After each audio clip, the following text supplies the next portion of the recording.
এই যে বন্ধুরা, কম্প্রেসারটা আমরা খুলে নিয়েছি।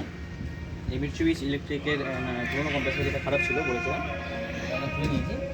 খুলে নিয়ে নাইট্রোজেন সিলিন্ডার দিয়ে ভালোভাবে প্রেশার দিয়ে 350 200 250 প্রেশার দিয়ে আমরা এই সেটা ভাল্ব দিয়ে আমরা ফ্লাশিং করে নিয়েছি। এই প্রেশার দিয়ে আমরা যত নোংরা ছিল, প্রচুর পরিমাণে নোংরা আছে এখানে, প্রচুর পরিমাণে বেরোচ্ছে। আমি হাত দিয়ে অনেকটা নোংরা দেখলাম।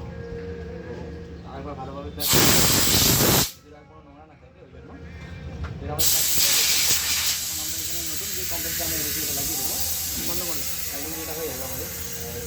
আর সব তাজা মেহেন্দি কেটে দিলাম, সব বেজিং করে দেবো, তাহলে হয়ে যাবে।